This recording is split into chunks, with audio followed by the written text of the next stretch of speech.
Alors on va lire dans Colossiens chapitre 1.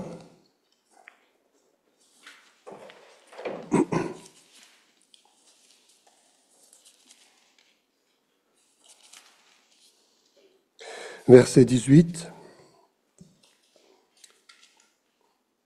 Il est le chef du corps de l'assemblée. Il est le chef du corps de l'assemblée. De qui il est question là? Du Fils de Dieu, image du Dieu invisible. Lui qui est le commencement, premier-né d'entre les morts, afin qu'en toute chose il tienne, lui, la première place. Car en lui, toute la plénitude s'est plu à habiter, et par lui à réconcilier toutes choses avec elle-même, ayant fait la paix par le sang de sa croix. Par lui. Soit les choses qui sont sur la terre, soit les choses qui sont dans les cieux. Et vous, qui étiez autrefois étrangers et ennemis quant à votre entendement c'est l'intelligence, l'esprit, dans les mauvaises œuvres, il vous a toutefois maintenant réconciliés dans le corps de sa chair, dans son corps d'homme, par la mort. Il vous a réconciliés par sa mort, pour vous présenter saints et irréprochables et irrépréhensibles devant lui, si du moins vous demeurez dans la foi, fondés et fermes, et ne vous laissant pas détourner de l'espérance de l'Évangile que vous avez entendu, lequel a été prêché dans toute la création qui est sous le ciel, et dont moi, Paul, je suis devenu serviteur. Maintenant, je me réjouis dans les souffrances pour vous, et j'accomplis dans ma chair, dans mon corps, ce qui reste encore à souffrir des afflictions du Christ pour son corps qui est l'Assemblée, de laquelle, moi, je suis devenu serviteur, selon l'administration de Dieu qui m'a été donnée envers vous, pour compléter la parole de Dieu, savoir le mystère qui avait été caché dès les siècles et dès les générations passées, mais qui a été maintenant manifesté à ses saints, auxquels Dieu a voulu donner à connaître quelles sont les richesses de la gloire de ce mystère parmi les nations, c'est-à-dire Christ en vous, l'espérance de la gloire,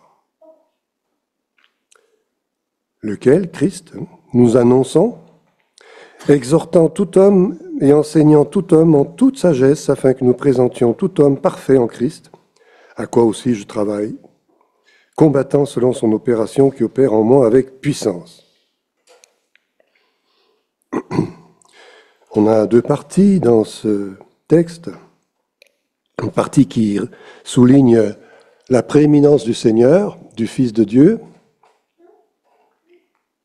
On a vu, Jean-Jacques nous a parlé la dernière fois de la prééminence du Fils de Dieu sur la création, et aujourd'hui nous allons voir plutôt sa prééminence sur l'Église. Et puis la deuxième partie, c'est plutôt le travail de l'apôtre, son service, son ministère pour les Colossiens, avec tous les dangers qui se présentaient dans cette Église. Alors il est le chef du corps de l'Assemblée, c'est ce qu'on voit au verset 18. Le corps, l'Assemblée.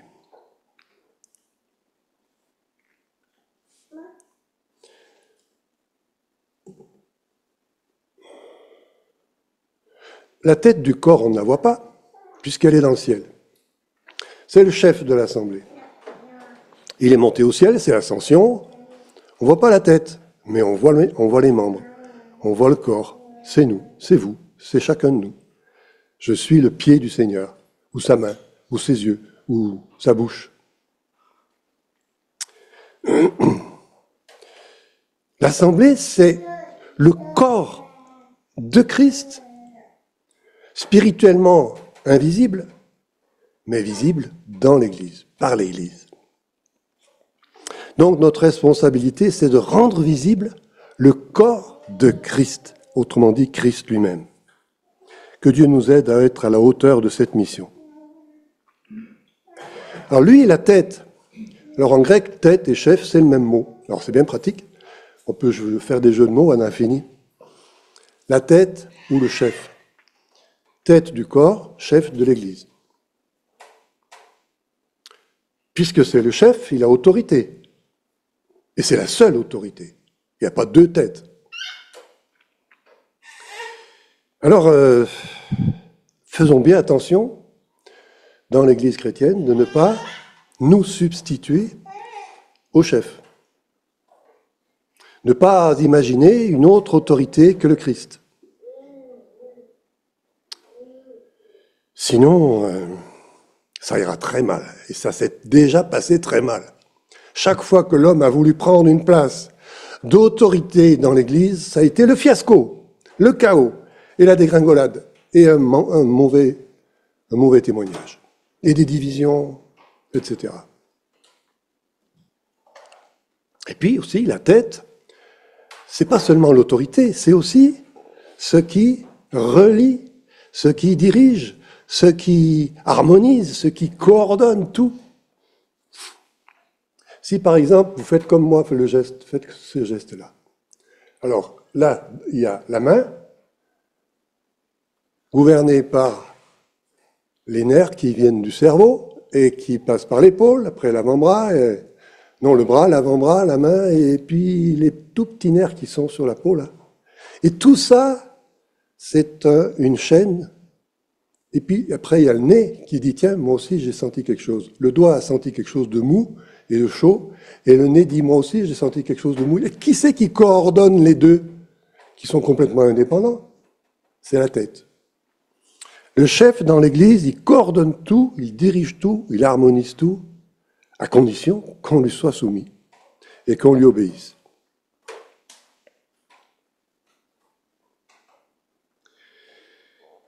Il est le commencement. Quel commencement? Genèse 1, verset 1. Commencement, Dieu. C'est comme ça, hein, en hébreu. Le premier mot, c'est commencement. Au commencement, on a ajouté au pour que ça soit compréhensible. Mais au commencement, Dieu, etc., créa. Mais avant qu'il agisse, il existait déjà. Donc, commencement, Dieu. Voilà, ça c'est un premier commencement, c'est le commencement de tout. Tout. Tout ce que nous pouvons voir, en tout cas, dans la création. Et puis, il y a un deuxième commencement qu'on trouve dans l'évangile de Jean. Au commencement était la parole. Alors ce commencement-là, il est avant le premier. Le deuxième commencement est avant le premier, puisque c'est au commencement était la parole, et ensuite il parle de la création. Donc c'est avant la création. Le commencement avant la création, un commencement éternel, quoi. C'est pas un commencement finalement. C'est quelque chose d'éternel. Mais il faut bien parler français, et donc on dit au commencement. Et puis là, le commencement, c'est un peu différent. C'est le commencement, le premier-né d'entre les morts. Ah. Alors, continuons. Jésus est le premier-né d'entre les morts. Mais non, il a ressuscité Lazare. Il a ressuscité le fils de la veuve de Naïn. Il a ressuscité la fille de Jairus.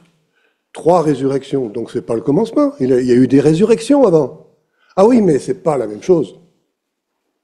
La résurrection du Seigneur n'a rien à voir avec la résurrection ni de Lazare, ni des autres. Pourquoi? Parce que Lazare, de nouveau, est mort. Le fils de la femme, la veuve de Naïn, est mort aussi. Et la petite fille, Tabitha, elle est morte aussi. Et Jésus n'est plus mort. Pierre dit, dans son épître, il ne meurt plus. Et c'est vrai, il ne meurt plus. Et il est monté au ciel et il vit à jamais. Donc c'est une nouvelle résurrection. Donc c'est un nouveau commencement. C'est ça le commencement. Il est le commencement d'une nouvelle résurrection, d'une nouvelle création. Puisque avant ma conversion, je n'existais pas comme chrétien. Daniel Sauve chrétien, personne, non, ça n'existait pas. Et vous non plus. Avant votre conversion, vous n'existiez pas. Maintenant, vous existez dans le Christ Jésus. C'est merveilleux, c'est extraordinaire. Une nouvelle création. Et il est le commencement de cette nouvelle création, en mourant et en ressuscitant. Premier-né d'entre les morts. Afin qu'en toute chose, il tienne lui la première place.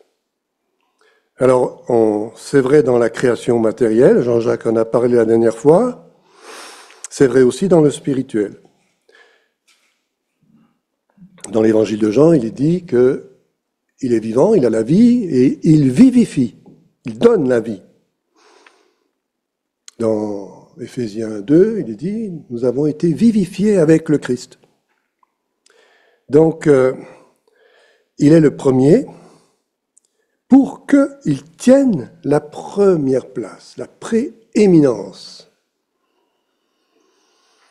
Donc, le but de toute l'œuvre de Dieu, depuis la création du monde, jusqu'à la nouvelle création dont vous faites partie et moi aussi, nous sommes une nouvelle création, de Corinthiens 5, eh bien, le but, c'est quoi? C'est de glorifier son Fils, afin qu'il ait la suprématie sur toute chose. Dans Éphésiens 1, versets 9 et 10, il est dit, la volonté de Dieu, c'est de réunir toutes choses sous l'autorité, sous le chef, sous l'autorité de Christ, les choses terrestres et célestes, c'est exactement ce qu'on a là, afin qu'il tienne, lui, la première place. Et verset 20, les choses qui sont sur la terre, les choses qui sont dans les cieux, les choses terrestres et les choses célestes. Éphésiens, Colossiens, exactement le même langage. La Bible est une et ne se contredit jamais. Si vous pensez qu'elle se contredit, c'est que vous n'avez rien compris. Excusez-moi, c'est que j'ai rien compris. Quand j'ai l'impression qu'il y a une contradiction, c'est que j'ai rien compris. Alors la conséquence pratique, est-ce que Christ a autorité sur ma vie? Est-ce qu'il est mon chef? Est-ce que je le suis? Est-ce que je l'écoute? Est-ce que je me soumets à lui? Ça va loin, hein? Mes paroles, mes pensées, mes actes, mes choix, mes décisions, mes affections, mes priorités, soumis à Christ, parce que il faut qu'il tienne, lui, la première place. Verset 19, en lui, toute la plénitude s'est plu à habiter. C'était la volonté de Dieu, donc, que toute la plénitude, quelle plénitude? Alors, il y a un verset, si vous tournez la page, chapitre 2, verset 9, qui complète un peu, qui est plus précis. Colossiens 2, 9, en lui habite toute la plénitude de la déité. Donc, c'est la plénitude de la divinité qui a habité, qui habite encore en Jésus-Christ, le Fils de Dieu. Alors pourquoi il dit ça? C'est parce qu'il commençait à y avoir, hélas déjà de ce temps-là, ça commençait à taquiner là, des mauvaises doctrines qui mettaient en question la double nature du Seigneur, nature divine et humaine, en même temps 100% homme, 100% Dieu.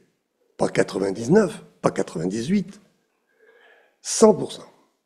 C'est un mystère, c'est pas rationnel. Je peux pas le comprendre, on peut pas l'expliquer, on peut pas le mettre en équation, mettre des tas de chiffres derrière, des zéros et des zéros. Ça sert à rien, on n'y comprendra jamais rien, mais c'est comme ça. Jésus, le Fils de Dieu, a pris un corps d'homme, mais c'est inouï, c'est extraordinaire. Lui qui a créé le monde, il est devenu tout petit pour venir dans notre corps. Mais oui, mais c'est comme ça. Et il le fallait pour que nous puissions l'entendre, le voir, le toucher. On a d'autres versets qui affirment cela. Romains 9, 5. Christ est sur toute chose Dieu. Christ est Dieu. C'est écrit noir sur blanc. Sauf dans la Bible des témoins de Jéhovah, parce qu'ils l'ont truqué. Tite 2, 13. La gloire de notre grand Dieu et Sauveur, qui? Jésus-Christ. Notre grand Dieu, Jésus-Christ. Dieu, Jésus-Christ. Il n'y a pas d'ambiguïté. Il ne faut pas chercher midi à 14 heures. Christ est Dieu. C'est scripturaire, c'est la Bible qui le dit.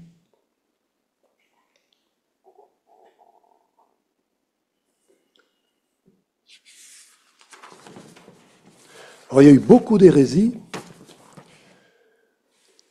Pourquoi? Eh bien, parce que les hommes qui ne comprenaient pas se sont dit, on va essayer d'expliquer ça. Et alors, évidemment, quand on essaye d'expliquer l'inexplicable, c'est la chute. Alors bon, il y en a, je ne sais même pas toutes les théories qui ont existé, surtout les siècles suivants. Le gnosticisme, c'est plutôt au siècle suivant. Mais déjà ça commençait à percer dans les assemblées, dans l'église de Colosse. Il y en avait qui commençaient à penser comme ça. La preuve, c'est que au chapitre suivant,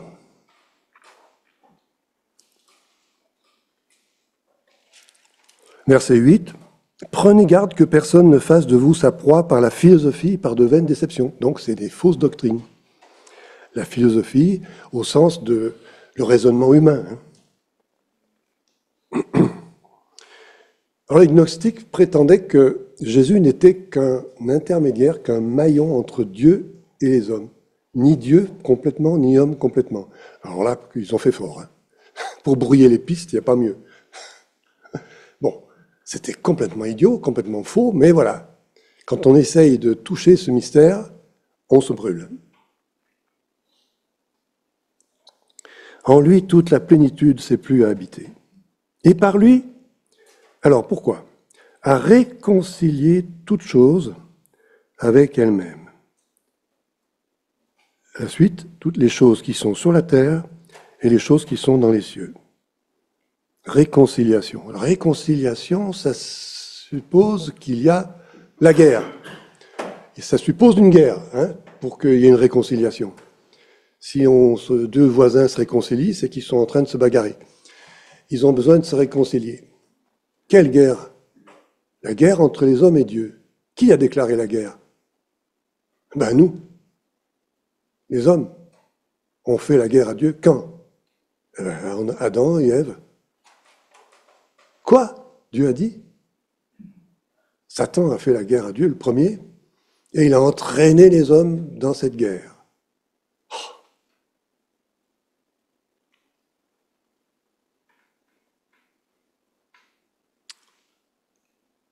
Quand on pense aux milliards d'hommes, de femmes et d'enfants qui souffrent dans ce monde, c'est les résultats de cette guerre que les hommes ont déclarée à Dieu. Nous ne voulons pas que celui-ci règne sur nous, disent les Juifs il y a 2000 ans. Adam et Ève ont dit, nous n'avons pas besoin de toi pour savoir discerner le bien et le mal. La chute, c'est ça. L'arbre de la connaissance du bien et du mal, c'est discerner le bien et le mal, savoir où est le bien, où est le mal. En soi, c'est pas un péché. Le péché, c'est de vouloir le faire sans Dieu, parce qu'on n'y arrive pas de toute manière. C'est couru d'avance qu'on va se tromper. Il n'y a que Dieu qui a vraiment la connaissance du bien et du mal. Et lorsque l'homme, séduit par Satan, s'est dit « Ah ben moi aussi, je peux faire la différence entre bien et le mal », ça a été la chute. Et l'homme, aujourd'hui, est incapable de discerner le bien et le mal. Sinon, tout le monde serait croyant. Tout le monde se rangerait du côté de Dieu et du Christ. Mais l'homme ne peut pas savoir ce qu'est le bien et le mal, sauf s'il se convertit, se tourne vers Dieu. Sauf s'il accepte cette réconciliation.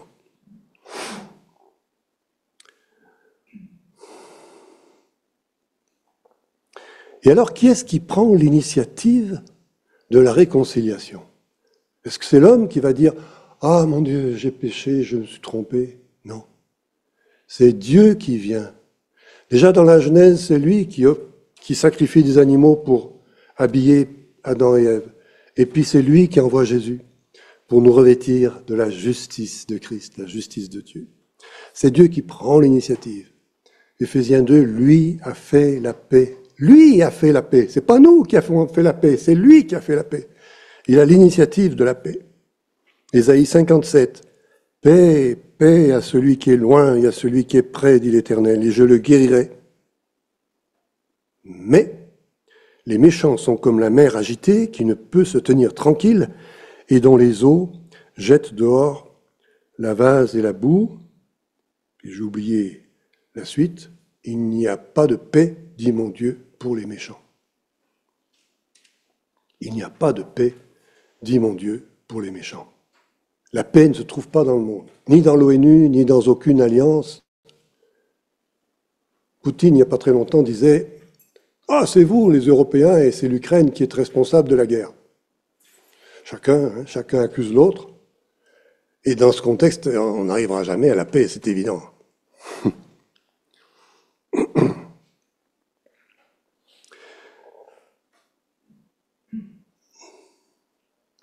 Par le sang de sa croix, donc par sa mort, il n'y avait pas d'autre moyen que sa mort. Pourquoi ?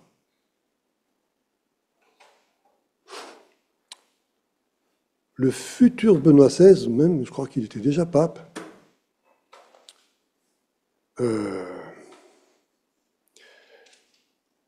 a écrit un livre en disant « c'est pas possible, la mort de Christ ne peut pas être le moyen pour Dieu du salut. C'est cruel. Dieu aurait puni son fils à notre place. » Bon, son livre a soulevé un tel tollé dans l'Église catholique qu'il est revenu en arrière et il a dit « Non, je me suis trompé. » Comme quoi, il y a encore des gens qui tiennent la route, même dans l'Église catholique. C'est remarquable. Et oui, l'expiation, la substitution, la mort, le sacrifice, le sang versé, c'est nécessaire pour la paix. Pas de paix sans la mort d'un agneau, la mort d'un innocent et d'un agneau sans défaut et sans tache. Il fallait cela. Pourquoi ? Parce que nous méritions la mort. Parce que la mort est le résultat de nos péchés. Parce que c'était quelque chose d'inéluctable. C'était l'issue de notre vie d'homme sur la terre après la chute. C'était la mort. Il n'y avait pas d'autre solution. Et la mort éternelle et la condamnation. Donc il fallait la mort de Jésus-Christ. Sans cela, il n'y a pas de salut. Répétons-le parce que je crains que même dans les églises évangéliques, on perde de vue cette chose-là. C'est un peu affolant, mais... Une fois, un pasteur dans une église a grondé sa chorale parce qu'il chantait que des cantiques qui parlaient du sang. Arrêtez de me parler du sang dans vos cantiques, ça va pas, non? Ah tiens. Oui, bien sûr, on va pas non plus étaler des... Bon, il y a un moyen d'attirer les gens avec douceur, bien sûr. Mais on ne peut pas mettre un trait là-dessus, c'est pas possible. On ne peut pas mettre un trait sur le sacrifice nécessaire du Seigneur Jésus. Au verset 21, « Vous qui étiez autrefois étrangers et ennemis, c'est ce qu'on vient de dire, quant à votre intelligence, c'est dans les mauvaises œuvres. L'entendement, c'est nos pensées. Nous étions ennemis et étrangers dans nos pensées. » Là, dans Genèse 6, c'est ça, Noé. Dans Genèse 6, l'imagination des hommes n'était que méchanceté en tout temps. Voilà, c'est ça. Les pensées de l'homme sont mauvaises en elles-mêmes. Il n'y a qu'à voir ce que certains, je ne dirais pas leur nom, font subir à nos frères et sœurs persécutés. C'est de la hargne, c'est de la haine, c'est de la rage. Parce que, en faisant cela, ils osent, ils espèrent faire du mal à Dieu. Ils espèrent salir Dieu, ils espèrent blesser Dieu. Voilà, ennemis dans nos pensées.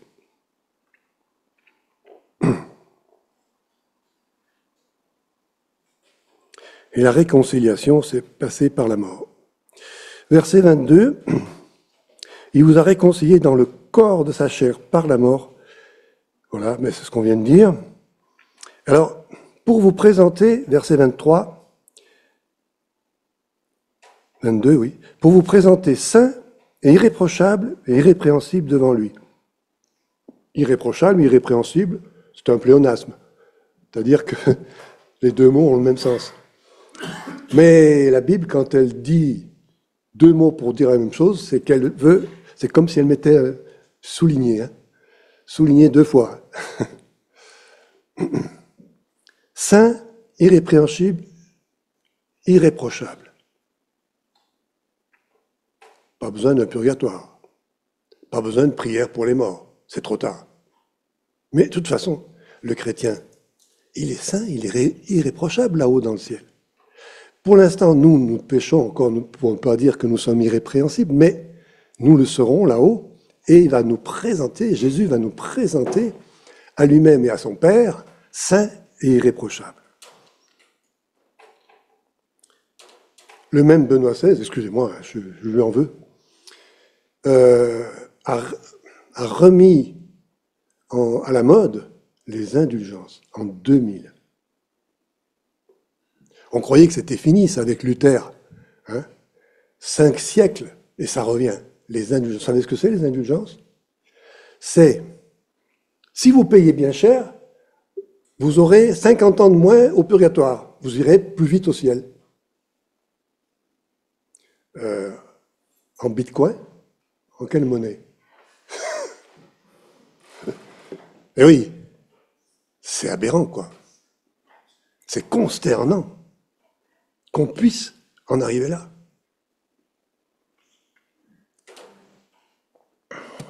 Pas loin de chez nous, en France, on a une croix en pierre, et dessous, c'est écrit « Indulgence pour celui qui viendra là, s'agenouiller sur la croix » ou, je sais pas, baiser la croix peut-être.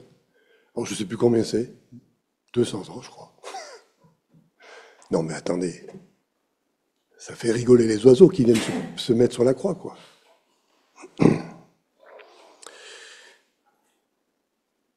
Verset 23. Si du moins vous demeurez dans la foi, fondés et fermes, et ne vous laissant pas détourner de l'espérance de l'évangile que vous avez entendu. Alors c'est un passage qui a troublé pas mal de chrétiens, qui disent, mais si je ne demeure pas dans la foi, je suis perdu. Je vais perdre mon salut comme ça. Alors ici, la foi, c'est plutôt l'ensemble des doctrines auxquelles on croit. On trouve plusieurs fois cela.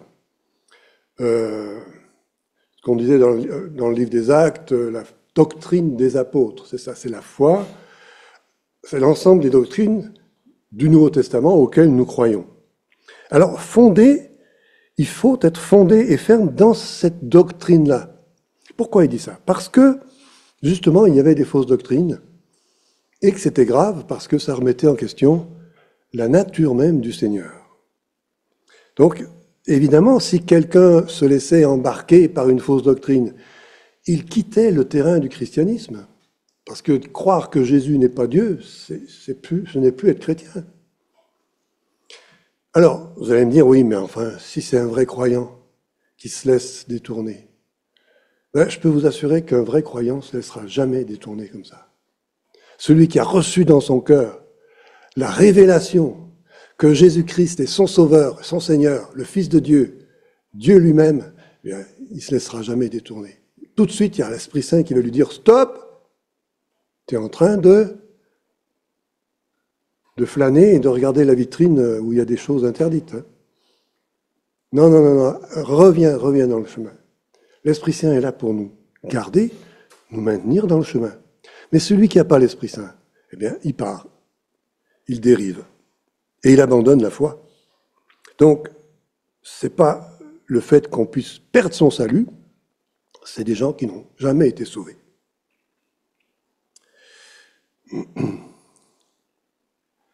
Voilà, on arrive au verset 24, le deuxième paragraphe. Maintenant, je me réjouis dans les souffrances pour vous, dans mes souffrances. Tiens, c'est la première fois que Paul parle de ces circonstances. Il parle de lui. Depuis le début, verset 1, jusqu'à ce verset 24, il n'a pas parlé de lui.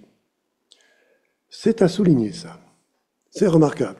Nous avons vite tendance, moi, je suis malade, j'ai mal aux genoux, j'ai mal partout. On fait que parler de soi, hein. Je le reconnais pour moi-même. Paul, lui, il était en prison. La preuve, c'est qu'il dit au chapitre 4, Aristarque, mon compagnon de captivité. Donc, il est en prison. Et il n'en parle pas. Sauf là, tout à coup, il dit, je me réjouis dans les souffrances pour vous. Autrement dit, les souffrances par lesquelles je passe aujourd'hui sont pour vous. Et j'accomplis dans ma chair, dans mon corps, ce qui reste encore à souffrir des afflictions du Christ pour son corps qui est l'Assemblée. Ce qui reste à souffrir des afflictions du Christ pour l'Assemblée. Mais alors, ça voudrait dire que l'œuvre du Seigneur n'est pas achevée, pas complète? Non, c'est pas ça du tout, hein.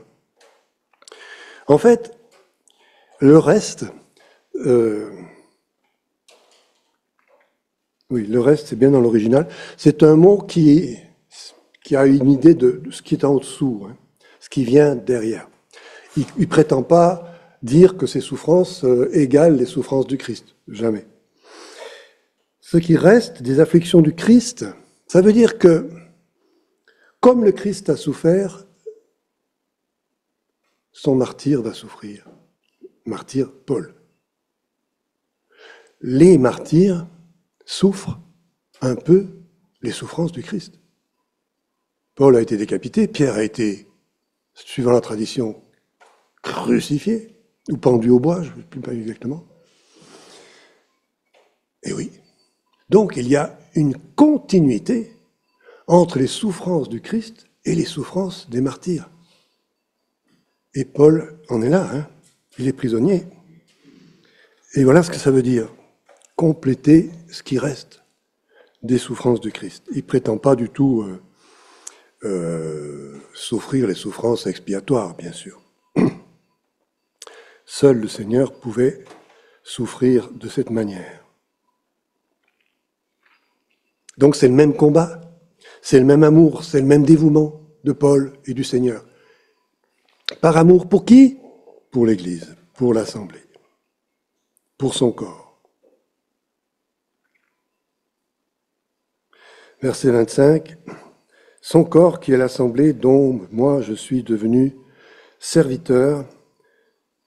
Voilà, il est serviteur de l'Assemblée. Il ne se met pas au-dessus des autres.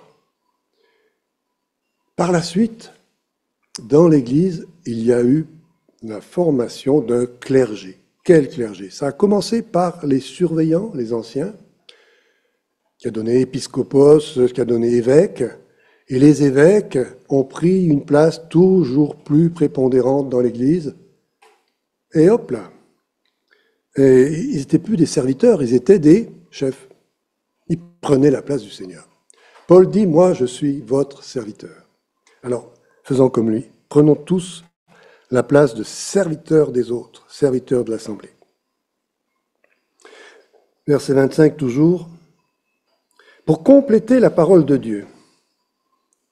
Ah, quand j'étais enfant, on m'a appris qu'on ne pouvait rien rajouter à la parole de Dieu.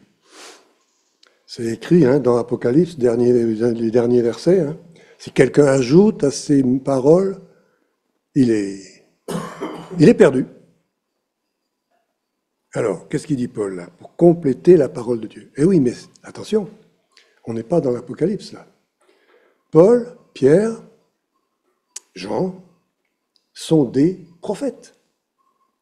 Et en qualité de prophètes, ils ont reçu des révélations de Dieu et ils les ont révélées à l'Église. Et en faisant cela, ils ont complété la parole de Dieu. Alors là, ils pouvaient le faire à cette époque-là. Maintenant, nous ne pouvons plus, parce que la parole maintenant est complète, puisque Jean, le prophète, a dit dans son Apocalypse qu'il ne fallait plus rien rajouter. On va relire ce verset. Apocalypse 22. Si quelqu'un ajoute à ces choses, verset 18, Dieu lui ajoutera les plaies écrites dans ce livre. Et si quelqu'un ôte quelque chose des paroles du livre de cette prophétie, Dieu ôtera sa part de l'arbre de vie. Donc, il est perdu. Là, c'est les prophètes qui complètent. Par exemple, dans 1 Corinthiens 11, Paul dit « J'ai reçu du Seigneur ce qu'aussi je vous ai enseigné, c'est que le Seigneur, la nuit où il fut livré, prit du pain, etc. » J'ai reçu du Seigneur ce qu'aussi je vous ai enseigné. Voilà, il complète la parole. Dans Éphésiens, il dit le mystère, alors il en parle du mystère après, compléter la parole, verset 25, savoir 26, le mystère qui avait été caché dès les siècles.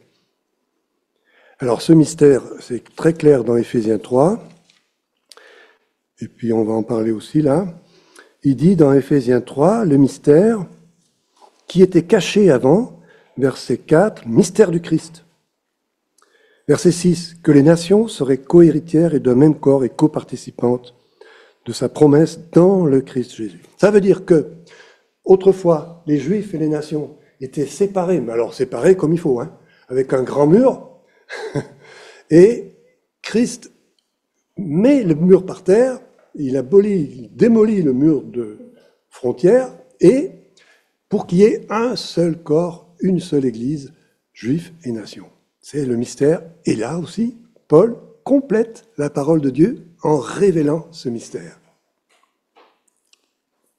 Alors ici, il dit le mystère qui avait été caché autrefois, hein, les siècles, depuis très longtemps, et qui a été maintenant, aujourd'hui, pendant qu'il écrit, manifesté, révélé à ses saints, les saints, c'est tous les croyants, auxquels Dieu a voulu donner à connaître quelles sont les richesses de la gloire de ce mystère parmi les nations. Il s'adresse spécialement aux nations, c'est-à-dire Christ en vous, l'espérance de la gloire. Christ en nous, Christ en vous, j'ai réfléchi un moment là. Qu'est-ce que ça veut dire?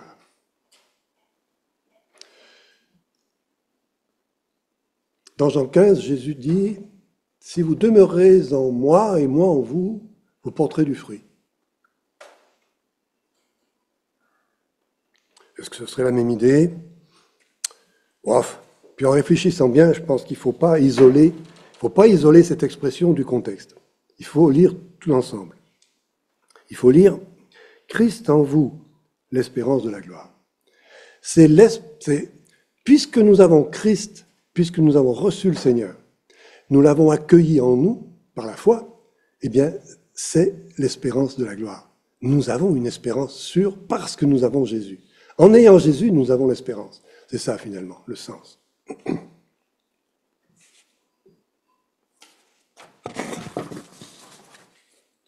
Alors, l'espérance de la gloire, voilà quelque chose aussi qui était complètement inconnu dans l'Ancien Testament. L'espérance, elle était très vague. Hein. Marthe dit à Jésus, oui, je sais qu'au dernier jour, mon frère ressuscitera. Ah oui, mais quand? Pouf. Job a fait une allusion à la résurrection. Hein. Je sais que de ma chair, je verrai Dieu et je serai le dernier debout sur la terre. Ah oui, mais psaume 16, hein, il y a des rassasiements à ta droite pour toujours, ma chair ne verra pas la corruption, c'est la résurrection, ça.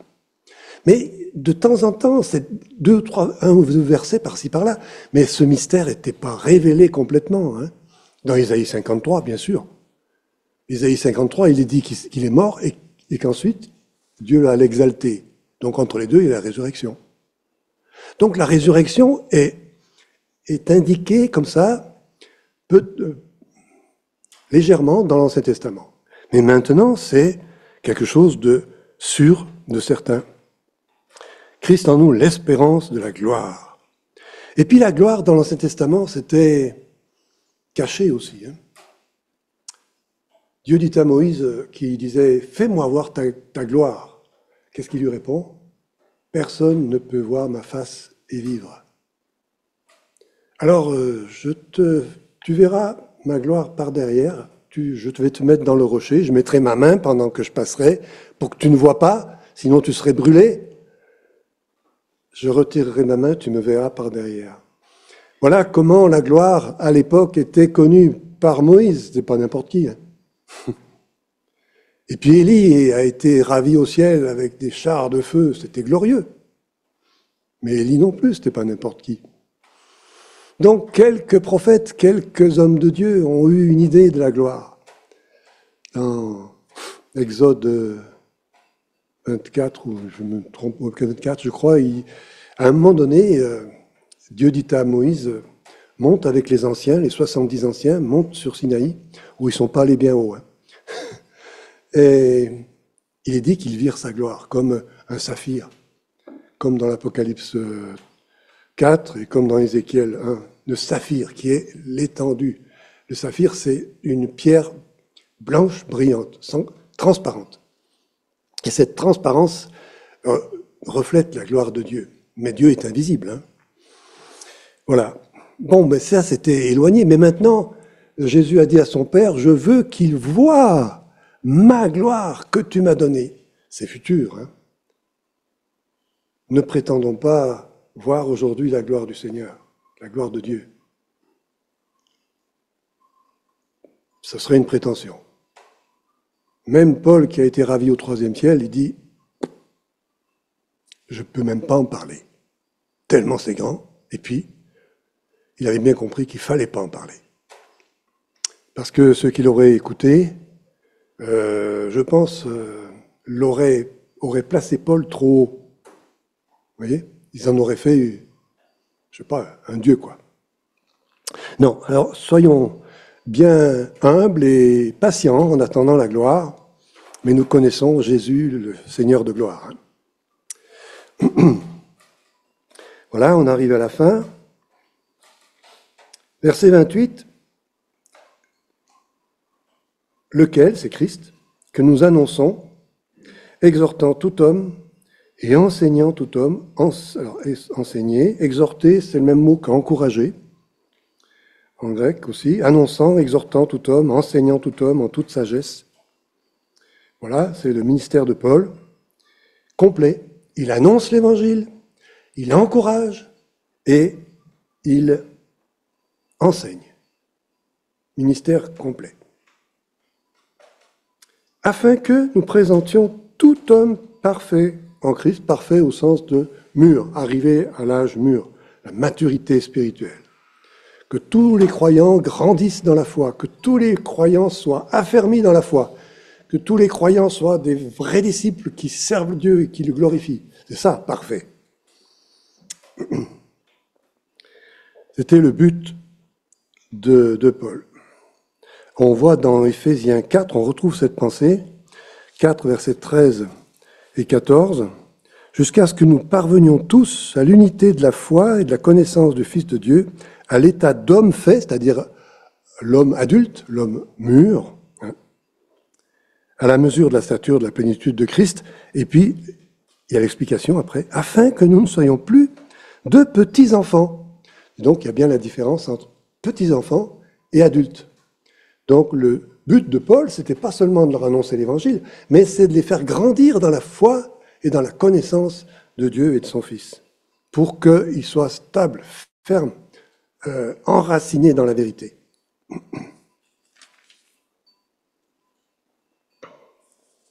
Et quand il dit parfait en Christ aussi, il faut savoir que les gnostiques, les faux prophètes disaient que tout le monde ne pouvait pas arriver à la connaissance. Pour arriver à la connaissance avec un C majuscule, il fallait être initié. Alors c'était la porte ouverte à n'importe quoi. Hein. Quelle initiation! Alors là, ils inventaient des tas de trucs. Voilà. Il faut être initié pour arriver à la connaissance. Ça, alors, dans l'ésotérisme, vous voyez à quoi ça aboutit. Hein. Et les francs-maçons et tout ça. L'initiation. Eh bien non. Tout homme, toute femme parfait en Christ, c'est pas seulement une classe. Hein. C'est pas une caste. C'est pas la caste des brahmanes. Non, c'est tout homme parfait en Christ. Il n'y a pas deux niveaux de connaissance. Et alors, verset 29, ce à quoi je travaille, combattant selon la puissance, l'opération, qui opère, là aussi c'est un pléonasme, l'opération qui opère en moi avec puissance. Et oui, il se rend compte, Paul, qu'il a besoin de la puissance de Dieu pour accomplir son service. Sans ça, il ne pourrait rien faire. Donc c'est l'humilité d'un serviteur, on va terminer sur cette petite touche-là, un serviteur qui a compris beaucoup de choses, qui a eu des révélations, qui a eu une conversion remarquable, qui a changé de direction, persécuté les chrétiens, ensuite c'est lui qui les convertissait par l'action du Saint-Esprit, qui les amenait à la foi, plus exactement. Donc un revirement total. Et puis, quelqu'un qui a souffert. Il a été naufragé plusieurs fois. Un jour, c'est à Lyde, je crois, il a été assommé, laissé pour mort par terre, et puis tout à coup il s'est relevé. Et il fait une liste dans l'Épître aux Corinthiens, 2 fois d'ailleurs, de toutes ses souffrances. Et voilà, dans les périls, plusieurs fois, de la part des brigands, parce qu'il voyageait énormément, et les brigands ils étaient sur son chemin. Hein. Voilà, alors ce Paul travaillait, pourquoi? Pour l'Assemblée, pour l'Église. C'était son projet. On parle beaucoup de projets aujourd'hui. Ah, quel est ton projet? Le projet de Paul, c'était l'Église. Et puis c'est tout. Ça suffisait, mais c'était bien suffisant.